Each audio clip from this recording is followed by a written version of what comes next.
Parking கட்டணம் கேட்டு ஊழியர்கள் அடாவடி செய்கின்றனர் என காங்கிரஸ் எம்பி சுதா புகார் கூறியிருக்கிறார். அண்மை செய்தியாக பார்த்து வருகிறோம். டெல்லியிலிருந்து சென்னை திரும்பிய போது தன்னிடம் விமான நிலையத்தில் பார்க்கிங் கட்டணம் கேட்டு அடாவடியாக நடந்து கொண்டனர் என்று குற்றம் சாட்டியிருக்கிறார். கூடுதல் விவரங்களை செய்தியாளர் பாலவெற்றிவேலிடம் கேட்கலாம். பாலவெற்றிவேல், என்ன நடந்தது? எம்பி சுதா என்ன புகார் கூறியிருக்கிறார்?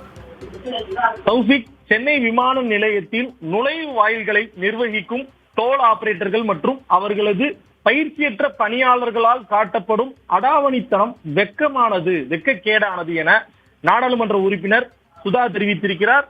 பழம்பெருமை மிக்க சென்னை விமான நிலையத்தில் இதுபோன்று அத்துமீறல்களில் சிலர் ஈடுபடுவதாகவும் தன்னுடைய எக்ஸ் வலைத்தள பக்கத்துல பதிவிட்டிருக்கிறார்.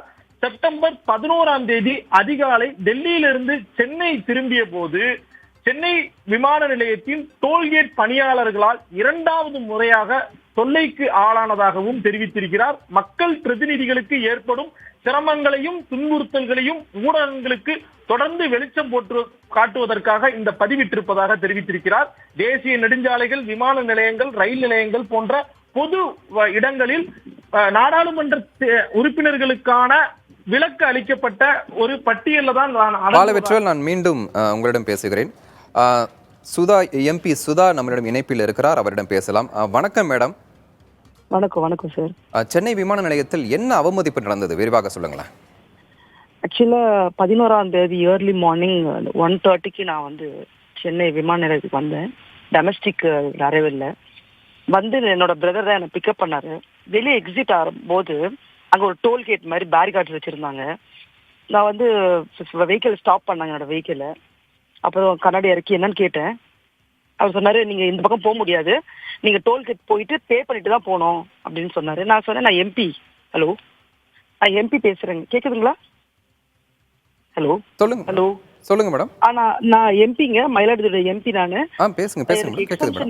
எனக்கு எக்ஸம்ஷன் இருக்கு, என்ன அலோ பண்ணுங்க. லேட் ஆயிடுச்சு, நான் ரொம்ப டயர்டா இருந்தேன். அப்புறம் அவர் சொன்னாரு, அதெல்லாம் முடியாதுங்க, டோல்கேட்ல பே பண்ணிட்டு தான் போகணும் அப்படின்னாரு.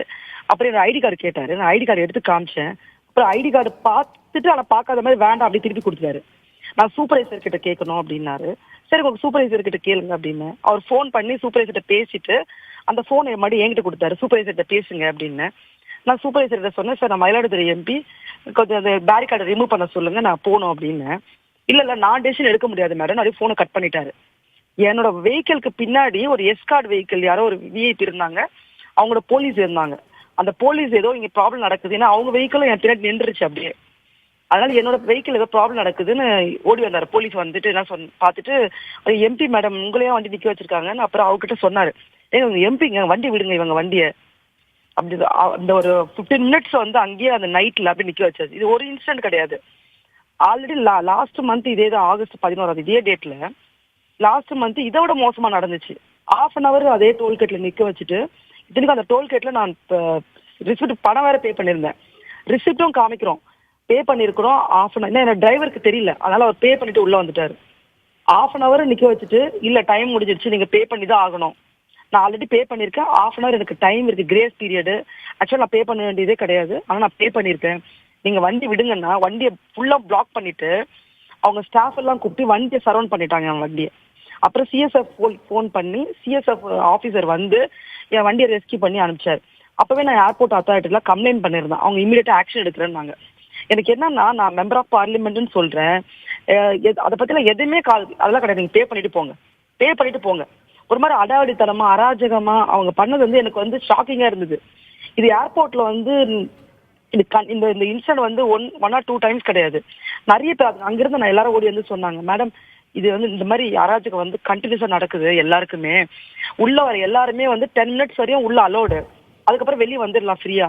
ஆனா இவங்க என்ன பண்றாங்க, அந்த 10 மினிட்ஸ் பீரியட் டிலே பண்றது, எங்ககிட்ட பணம் வாங்குறதுக்காக உள்ள டிராபிக் கன்ஜென்ஷன் கிரியேட் பண்றாங்க, அவங்களே டிராபிக் கிரியேட் பண்றாங்க. அப்ப அந்த 10 மினிட்ஸ் தாண்டி 11 மினிட்ஸ் 12 மினிட்ஸ் ஆனாலும் என்கிட்ட பணத்தை பறிச்சுக்கிறாங்க. சம்டைம்ஸ் அந்த 10 மினிட்ஸை தாண்டி ஒரு 15 மினிட்ஸ் ஆயிடுது, அந்த டிராபிக்ல நிறைய வண்டி உள்ள இருக்குன்னா டபுள் த அமௌண்ட் நாங்க பே பண்ண வேண்டியது இருக்கு. ரொம்ப அநியாயம், அட்ராசிட்டி பண்றாங்க மேடம் அப்படின்னு சொல்லி அங்கிருந்து எல்லாருமே சொன்னாங்க. ஸோ நமக்கு நம்ம வாழ்ற இந்த ஜனநாயக நாட்டுல ஒவ்வொரு இடத்துலயுமே நம்ம வரி கட்டிட்டு ஒரு டோல்கேட்ல பணம் கட்டிட்டு தான் நம்ம மூவ் பண்ணி போனோம்னா இது எவ்வளவு பெரிய அட்ராசிட்டின்னு பாருங்க. இது ஒரு என்ன சொல்ற, ஒரு சர்வாதிகாரி ஆட்சியில கூட ஏர்போர்ட்ல இருந்து வெளியே வந்த பணம் கட்டணும், நம்ம கார் எடுத்துட்டு ஒரு ஊர்ல இருந்து இன்னொரு ஊருக்கு போனா பணம் கட்டணும், டோல்கேட்டு எல்லா மூமெண்ட்ஸ்லயுமே நம்ம பணம் கட்டிட்டு தான் வெளியே போனோம்னா அப்ப எதுக்கு இந்த ஜனநாயக நாடு, எதுக்கு நம்ம வந்து டாக்ஸ் கட்டுறோம்? இது நமக்கு அடிப்படையான விஷயங்கள் இருக்கு இல்லைங்களா, நம்ம ஃப்ரீயா நடந்து போறது, ஃப்ரீயா நம்ம வெஹிக்கிள்ல போறது, அதுக்கான எந்த ஒரு அடிப்படை உரிமையுமே என்ஷூர் பண்ணாத முடியாத ஒரு நம்ம இருக்கமேன்றது எனக்கு வருத்தமா இருக்கு. ஒரு எம்பின்னு நான் பல தடவை சொல்லியுமே ஒரு மாதிரி இப்ப அந்த ஆகஸ்ட் 11ஆம் தேதி நடந்த இன்சிடென்ட்ல அந்த டோல்கேட்ல அந்த ஸ்டாஃப் என்ன பார்த்து சொல்றாரு, உங்களால ஒரு 60 ரூபாய் கட்டிட்டு போக முடியாதா, அதுக்கு முடியாதா உங்களால அப்படின்னு ஒரு மோசமா பேசுறாரு. சோ இது மாதிரி நம்ம யாருன்னு சொன்ன பிறகுமே ஒரு அட்ராசிட்டியா நடந்துக்குது, மிஸ்பிஹேவ் பண்றது. அப்புறம் அவங்க டோல்கேட்ல இருக்க எல்லாரும் ஒரு 10 பேரை கூட்டிட்டு வந்து என் காரை சரௌண்ட் பண்ணிட்டாரு அன்னைக்கு. அந்த மாதிரி ஒரு மோசமாக பண்றாங்க இவங்க. இது வந்து எனக்கே இந்த மாதிரி நடக்குதுன்னா காமன் மேனா அவங்கள எப்படி இல்ட்ரீட் பண்ணுவாங்க? அங்க சாதாரண அந்த vehicle car travel agency car drivers எல்லாம் கூட வந்து அன்னைக்கு ரொம்ப ஃபீல் பண்ணாங்க, இவங்க ரொம்ப இல்ட்ரீட் பண்றாங்க மேடம், ரொம்ப அராஜகமா நடந்துக்கிறாங்க, சில நேரங்களில் எங்களை அடிக்கலாம் வராங்க அப்படின்னு. ஸோ இவங்க யாரு இந்த வேலையை பண்றது? இவங்களை ஏன் யாரும் மானிட்டர் பண்ணல? இவங்க மேல கம்ப்ளைண்ட் கொடுத்தா ஏன் இதுவரை யாருமே நடவடிக்கை எடுக்க எனக்கு தெரியல. அதனால ஃபர்ஸ்ட் இன்சிடென்ட் நடவடிக்கை எடுக்கிறாங்க, அது ப்ராசஸ்ல இருக்குன்னு நினைச்சிட்டே இருந்தேன் நான். செகண்ட் இன்சிடென்ட் நடக்குது. So this should not be continue.